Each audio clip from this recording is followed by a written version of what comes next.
ಶೈಬ್ಯ ಎನ್ನುವ ರಾಣಿ ಏನಿದ್ದಾಳೆ ಅವಳು ಕಾಶಿರಾಜನ ಮಗಳಾಗಿ ಬರ್ತಾಳಂತೆ. ಕಾಶಿರಾಜನ ಮಗಳಾಗಿ ಬಂದು ಅವಳಿಗೆ ಪೂರ್ವಜನ್ಮದ ಸಂಸ್ಕಾರ ಇತ್ತು, ಜಾತಿ ಸ್ಮೃತಿ ಅಂತದನ್ನು ಕರೀತಾರೆ, ಜನ್ಮಾಂತರದ ಸ್ಮರಣೆ. ಆ ಸ್ಮರಣೆಯಿಂದ ಅವಳು ಯೋಚನೆ ಮಾಡ್ತಾಳೆ, ನನ್ನ ಗಂಡ, ಹೋದ ಜನ್ಮದ ಗಂಡ ಎಲ್ಲಿ ಹುಟ್ಟಿರಬಹುದು ಅಂತ ಅವಳು ಯೋಚನೆ ಮಾಡಿದ್ಲು. ಯೋಚನೆ ಮಾಡ್ತಾ ಇದ್ದಾಳೆ, ಮನುಷ್ಯರಾಗಿ ಮನುಷ್ಯರಲ್ಲಿ ಎಲ್ಲಿಯಾದರೂ ಬಂದಿದ್ದಾನೋ ಅಂತ. ಎಲ್ಲಿಯೂ ಕೂಡ ಮನುಷ್ಯರಲ್ಲಿ ಅವನು ಹುಟ್ಟಲಿಲ್ಲ ಅಂತೆ. ಮತ್ತೆ ತುಂಬ ಯೋಚನೆ ಮಾಡ್ತಾಳೆ, ಎಲ್ಲಿರಬಹುದು ಅಂತ.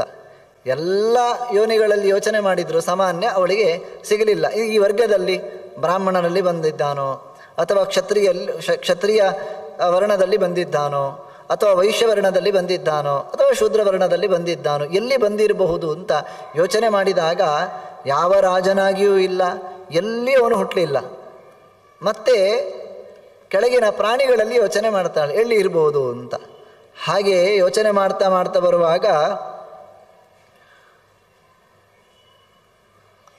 ಅವನ ಜನ್ಮಾಂತರದಲ್ಲಿ ಯಾರು ಗಂಡನಾಗಿದ್ನೋ ಶತಧನು ರಾಜ, ಒಳ್ಳೆಯ ರಾಜನೇ, ಅವನು ನಾಯಿಯಾಗಿ ಹುಟ್ಟಿದ್ದ ಅಂತ. ಅವಳಿಗೆ ಆಶ್ಚರ್ಯ ಆಗ್ತದೆ, ಇದೇನು ನನ್ನ ಗಂಡ ನಾಯಿಯಾಗಿ ಹುಟ್ಟಿಬಿಟ್ಟಿದ್ದಾನೆ ಅಂತ. ಆಗ ಅವಳಿಗೆ ಗೊತ್ತಾಗುವಂಥದ್ದು ಏನು ಅಂತಂದರೆ, ಅವನು ಆ ಕಾರ್ತೀಕ ಮಾಸದ ಆ ಏಕಾದಶಿಯ ದಿವಸದಂದು ಸ್ನಾನ ಮಾಡಿ ನಾವು ಬರುವಾಗ ಒಬ್ಬ ದೇವರ ನಿಂದನೆ ಮಾಡುವವನು, ಪ್ರಧಾನವಾಗಿ ಅದನ್ನು ನಾವು ಇಟ್ಟುಕೊಂಡ್ರಾಯ್ತು, ದೇವರ ನಿಂದನೆಯನ್ನು ಮಾಡುವವನು, ವೈದಿಕ ಚಿಂತನೆಯನ್ನು ವಿರೋಧಿಸುವವನು, ಅವನ ಜೊತೆಗೆ ಇವನು ಮಾತನಾಡಿದ. ಆ ಮಾತನಾಡಿದ್ದರ ಪ್ರಭಾವವಾಗಿ ಇವನೇನಾದ ಅಂತಂದರೆ ನಾಯಿಯಾಗಿ ಹುಟ್ಟಿದ್ದಾನೆ. ಅದಾಯ್ತಾ, ಇವಳು ಬಂದು ಹೇಳ್ತಾಳಂತೆ, ಬೇಕಾದ ಆಹಾರವನ್ನು ಕೊಟ್ಟಲು, ಅವನಿಗೆ ನೆನಪಾಗಲಿಲ್ಲ. ಅವಳಿಗೂ ತುಂಬ ನಾಚಿಕೆ ಆಯಿತು, ಅಯ್ಯೋ ದೇವರೇ ಇದೇನು ಕಥೆ ಅಂತ. ಹಾಗೆ ಬಂದ ಮೇಲೆ ಇವಳು ನಾಯಿಯ ಕಿವಿಯೊಳಗೆ ಹೇಳಿದ್ದಂತೆ, ನೀನು ಶತಧನು ರಾಜ, ನೀನು ನಾಯಿ ಅಲ್ಲ ಅಂತ. ಭಗವಂತ ಅಲ್ಲಿ ಮತ್ತೆ ಅವನಿಗೆ ಜಾತಿ ಸ್ಮೃತಿಯನ್ನು ಕೊಟ್ಟ, ಅವನಿಗೆ ನೆನಪಾಯಿತು. ಮತ್ತೆ ಅದಕ್ಕೆ ಪಶ್ಚಾತ್ತಾಪಪಟ್ಟು ದೇಹತ್ಯಾಗ ಮಾಡಿದ. ಎರಡನೇ ಹುಟ್ಟಿನಲ್ಲಿ ಶೃಗಾಲಂ ತಂದೃಷ್ಟಂ, ಅವನು ನರಿಯಾಗಿ ಹುಟ್ಟಿದ್ದಾನೆ. ಹೀಗೆ ನರಿಯಾದಾಗಲೂ ಇವಳು ಹೇಳ್ತಾಳೆ, ಇದು ಅವನ ಜೊತೆಗೆ ಸಂಭಾಷಣೆ ಮಾಡಿದ್ದರ ಫಲ ಅಂತ. ಮತ್ತೆ ಪಶ್ಚಾತ್ತಾಪಪಟ್ಟು ದೇಹ ಬಿಟ್ಟಾಗ ಮತ್ತೆ ತೋಳವಾಗಿ ಹುಟ್ಟಿದ ಅಂತೆ. ಆನಂತರದಲ್ಲಿ ಕಾಗೆಯಾಗಿ ಹುಟ್ಟಿದ, ಆನಂತರದಲ್ಲಿ ನವಿಲಾಗಿ ಹುಟ್ಟಿದ. ಆಮೇಲೆ ಇವಳು ನವಿಲಾಗಿರುವಾಗಲೇ ಇವಳಿಗೆ ಆ ಸಿದ್ಧಿ ಇತ್ತು. ಸಿದ್ಧಿಯಿಂದ ಅವಳಿಗೆ ಗೊತ್ತಾಗ್ತಾ ಇತ್ತು, ಅವಳು ಈ ಕಾಶಿರಾಜ ಒಂದು ದೊಡ್ಡ ಯಜ್ಞವನ್ನು ಮಾಡಿದಾಗ ಆ ಅವಭೃತ ಸ್ನಾನದಲ್ಲಿ ಆ ನವಿಲನ್ನು ಕೂಡ ಸ್ನಾನ ಮಾಡಿಸಿದ್ದಂತೆ. ಆಗ ಅವನು ಮತ್ತೆ ಆ ದೇಹತ್ಯಾಗ ಮಾಡಿ ಒಬ್ಬ ಒಳ್ಳೆಯ ರಾಜನ ಮನೆಯಲ್ಲಿ ಅವನು ಹುಟ್ಟಿದ. ನಂತರದಲ್ಲಿ ಇಬ್ಬರಿಗೂ ಕೂಡ ಸ್ವಯಂವರವಾಗಿ ವಿವಾಹವಾಯಿತು ಅಂತ ಪುರಾಣ ಹೇಳ್ತಾ ಉಂಟು. ಪುರಾಣದಲ್ಲಿ ಎರಡು ವ್ಯವಸ್ಥೆಗಳಿರ್ತವೆ. ಕೆಲವೊಂದು ಕಥೆಗಳನ್ನು ಹೇಳುವ ಮೂಲಕ ಅದರ ಸಾರ ಏನು ಅದನ್ನು ತಿಳಿಸಿಕೊಡುವಂಥದ್ದು. ಇದು ನಡೆದಿರಬಹುದು, ನಡೆಯದೆಯೂ ಇರಬಹುದು. ಪುರಾಣದ ಕೆಲವು ಕಥೆಗಳ ವ್ಯವಸ್ಥೆ ಹಾಗೆ. ನೀವು ಕಾರ್ತೀಕ ಮಾಸದಲ್ಲಿ ದೀಪವನ್ನು ಬೆಳಗಿಸಬೇಕು ಎನ್ನುವ ಉದ್ದೇಶದಿಂದ ಪದ್ಮಪುರಾಣದಲ್ಲಿ ಒಂದು ಮಾತು ಬರುವುದುಂಟು, ನೀವು ಯಾರ ಮನೆಗೂ ಬೆಂಕಿ ಆದರೂ ತೊಂದರೆ ಇಲ್ಲ, ನಿಮಗೆ ಮೋಕ್ಷ ಎನ್ನುವಂಥದ್ದು ಸಿಗ್ತದೆ ಅಂತ. ಅದು ಕಾಗೆ ದೀಪವನ್ನು, ಮನೆಯ ಹೊರಗಿದ್ದ ದೀಪವನ್ನು ಎತ್ತುಕೊಂಡು ಹೋಗ್ತಾ ಇತ್ತು. ಅದು ಮನೆಯ ಮೇಲೆ ಬಿತ್ತು. ಆ ಮನೆ ಸುಟ್ಟಿದ್ದರಿಂದ ಆಕಾಶ ದೀಪ ಬೆಳಗಿತು. ಅದರಿಂದಾಗಿ ಕಾಗೆ ಎನ್ನುವಂಥದ್ದು ಕಾಗೆಗೆ ಸದ್ಗತಿಯಾಯಿತು ಅಂತ. ಹಾಗಲ್ಲ, ಹಾಗೆ ಅಂತ ಹೇಳಿ ನಾವು ಇನ್ನೊಬ್ಬರ ಮನೆಗೆ ಬೆಂಕಿ ಹಾಕಿ ಸದ್ಗತಿ ಸಿಗ್ತದೆ ಅಂತ ಯೋಚನೆ ಮಾಡುವ ಹಾಗೆ ಇಲ್ಲ, ಅದು ಪುರಾಣದ ಭಾಷೆ. ಅದು ಅದೇ ರೀತಿಯಾಗಿ ಇದು ಹಾಗೆಯೇ ನಡೆದಿದೆ ಅಂತ ಅರ್ಥ ಅಲ್ಲ, ಆಗಿರಬಹುದು. ಅದರ ಹಿಂದೆ ಒಂದು ಕಥಾಸಾರ ಇದೆ, ಅದನ್ನು ತಿಳಿದುಕೊಳ್ಬೇಕು ಅಂತ. ಅವರ ಜೊತೆಗೆ ಹೆಚ್ಚು ವ್ಯವಹಾರ ಮಾಡಲಿಕ್ಕೆ ಹೋಗಬಾರದು. ಅವರ ವ್ಯವಹಾರಗಳಲ್ಲಿ ನಾವು ಪಾಲ್ಗೊಂಡೆವು ಅಂತಾದರೆ ನಮ್ಮ ಮನಸ್ಸು ಕೂಡ ಹಾಳಾಗ್ತದೆ. ನೀವು ಎಷ್ಟೇ ಮನಸ್ಸು ಗಟ್ಟಿ ಇದ್ದರೂ ಅವರ ಮಾತು ಅಷ್ಟು ಬಲಿಷ್ಠವಾಗಿರ್ತದೆ. ಕಲಿಯುಗ ಬೇರೆ. ಅದು ಕೇಳ್ತಾ ಇದ್ದರೆ ಹೌದು ಅಂತ ಕಾಣ್ತದೆ. ಇದೆಲ್ಲ ಕಷ್ಟ ಅಲ್ವಾ? ಬೆಳಗ್ಗೆ ಏಳುವುದು, ನೀವು ಕೂತ್ರೆ ಇದ್ದರೆ ಹೇಳ್ತೀರಿ, ಬೆಳಗ್ಗೆ ಏಳಬೇಕು, ಅಂಥ ಆಚಾರಗಳನ್ನು ಮಾಡಬಾರ್ದು, ಇಂಥ ಆಚಾರಗಳನ್ನೇ ಮಾಡಬೇಕು, ಅದನ್ನು ನೋಡಬಾರ್ದು, ಇದನ್ನು ಕೇಳಬಾರ್ದು, ಇದನ್ನು ತಿನ್ನಬೇಕು, ಅದನ್ನು ತಿನ್ನಬಾರದು, ಅಯ್ಯಯ್ಯೋ ರಾಶಿ ರಾಶಿ ಹೇಳ್ತೀರಿ ನೀವು. ಇಂತಹ ಒಳಗಿನ ಮನಸ್ಸು ದುರ್ಬಲವಾದದ್ದು ಅದನ್ನು ಹೌದು ಹೌದು ಹೌದು ಅಂತ ಕೇಳಿಬಿಡುತ್ತದೆ. ಒಂದು ದಿವಸ ಅದನ್ನು ಒಪ್ಪಿಕೊಂಡ್ರೆ ನಮ್ಮ ಸಾಧನೆ ಎನ್ನುವಂಥದ್ದು ದೇವರಿಂದ ವಿಮುಖವಾಗಿ ಬಿಡುತ್ತದೆ. ಇದನ್ನು ನಾವು ಅರ್ಥ ಮಾಡಿಕೊಳ್ಬೇಕು ಅಂತ ಹೇಳಿ ಪುರಾಣದಲ್ಲಿ ಇಂತಹ ಒಂದು ಸುಂದರವಾದಂಥ ಕಥೆಯನ್ನು ನಿರೂಪಣೆ ಮಾಡಿದ್ದಾರೆ. ಆ ಕಾರಣದಿಂದ ಹೈತುಕಾನ್ ಬಕವೃತ್ತಿಂಶ್ಚ ವಾಂಗ್ಮಾತ್ರೇಣಾಪಿ ನರ್ಚಯೇತ್ ಅಂತ. ಹೈತುಕಾನ್ ಕೇವಲ ಕೂತ್ರೆ ಎದ್ರೆ ಲಾಜಿಕಲ್ ಥಿಂಕಿಂಗ್ ಅಂತ ಹೇಳ್ತಾರೆ. ಏನಾದರೂ ಲಾಜಿಕಲ್ ಆಗಿ ಹೇಳಿ ಅಂತ. ಅದು ಏನಾದರೂ ಕೂಡ ಎಷ್ಟು ಅಂತ ನಾವು ಅದನ್ನು ಪ್ರತಿಯೊಂದನ್ನು ಪ್ರೂವ್ ಮಾಡಲಿಕ್ಕಾಗ್ತದೆ. ವಿಜ್ಞಾನ ಎನ್ನುವಂಥದ್ದು ಮೊನ್ನೆ ಬೆಳಗಿದ್ದದ್ದು, ದೊಡ್ಡದು ಸಣ್ಣದು ಅಂತ ಅಲ್ಲ. ಆದರೂ ಪ್ರಾಚೀನ ಜೀವನ ಬಗ್ಗೆ, ಈ ದೇಹ ಒಳಗಿನ ಒಂದು ಜೀವ ಒಳಗೆ ಕೂತಿದ್ದಾನೆ, ಅದರ ಬಗ್ಗೆ ಏನು ಅಂತಾದರೂ ನಮಗೆ ಇಷ್ಟು ಮಾಹಿತಿ ಉಂಟ. ನಮ್ಮ ವಿಜ್ಞಾನ ಇಷ್ಟು ಬೆಳೆದಿದೆ, ಒಬ್ಬ ವ್ಯಕ್ತಿಗೆ ಸಾವೇ ಇಲ್ಲದಂತೆ ಮಾಡಲಿಕ್ಕಾಗ್ತಾ ಉಂಟ? ಸಾವಿರಾರು ವರ್ಷಗಳಿಂದ ಎಲ್ಲ ತಂತ್ರಜ್ಞಾನವೂ ಕೂಡ ಮೇಲೆ ಬರ್ತಾ ಇದೆ. ಆದರೂ ಕೂಡ ಯಾರೂ ಕೂಡ ಸಾವನ್ನು ಗೆಲ್ಲಿಕ್ಕಾಗಲಿಲ್ಲ.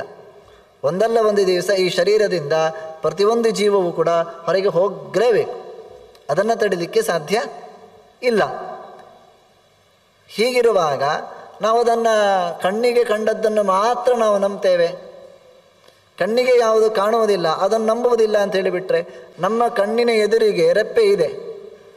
ಈ ಕಣ್ಣಿನ ರೆಪ್ಪೆಯನ್ನು ನಾವು ನೋಡಬೇಕಾದ್ರೆ ನಾವು ಕನ್ನಡಿಗೆ ಬೇಕು ನಮಗೆ.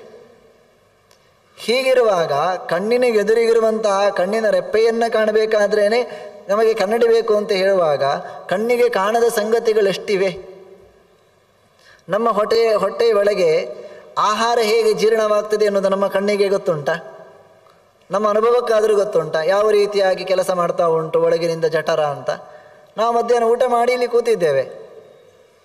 ಸಾಯಂಕಾಲಕ್ಕಾಗುವಾಗ ಅಥವಾ ನಾಳೆಗಾಗುವಾಗ ಅದನ್ನು ಒಳಗೆ ಕರಗಿ ಇರ್ತದೆ. ಯಾರು ಕರಗಿಸುವವನು? ಕೇವಲ ಜಡವಾಗಿ ಪ್ರಪಂಚದಲ್ಲಿ ಯಾವ ಕೆಲಸವೂ ನಡೀತಾ ಇಲ್ಲ. ಆದ್ದರಿಂದ ಇಂತಹ ಕೇವಲ ಕುತರ್ಕಗಳನ್ನು ಹೇಳ್ತಾ ಅಂಥವರನ್ನು ಮಾತಿಗೋಸ್ಕರೂ ಅವರನ್ನು ಹೊಗಳಿಕ್ಕೆ ಹೋಗಬಾರದು ಅಂತ. ಒಂದು ವೇಳೆ ನಾವು ಅವರನ್ನು ಒಮ್ಮೆ ಹೊಗಳಿದ್ರೆ ಎಷ್ಟೋ ಜನ ಅದರಿಂದ ದಾರಿ ತಪ್ಪುವ ಸಾಧ್ಯತೆಗಳಿರುತ್ತವೆ. ಅದರಿಂದಾಗಿ ಅಂಥವರ ಸುದ್ದಿಗೆ ಹೋಗಬಾರದು ಸಾಧಕನಾದವನು ಅಂತ ಹೇಳ್ತಾ ಇದ್ದಾರೆ. ಪುಣ್ಯಂ ನಶ್ಯತಿ ಸಂಭಾಷಾತ್ ಏತೇಷಾಂ ತದ್ದಿನೋದ್ಭವಂ. ನಾವು ಮಾಡಿದ ಪುಣ್ಯಗಳೆಲ್ಲವೂ ಕೂಡ ಅಂಥವರ ಜೊತೆಗೆ ಮಾಡಿದ ಒಡನಾಟದಿಂದ ನಾಶವಾಗ್ತದೆ. ಆದ್ದರಿಂದ ಅಂಥವರ ಒಡನಾಟ ಮಾಡಬಾರದು ಅಂತ ಹೇಳಿ ನಗ್ನರ ಬಗ್ಗೆ ವಿಸ್ತಾರವಾಗಿ ಪುರಾಣ ವಿಚಾರಗಳನ್ನೆಲ್ಲ ಮಂಡನೆ ಮಾಡಿದೆ. ಆ ನಂತರದಲ್ಲಿ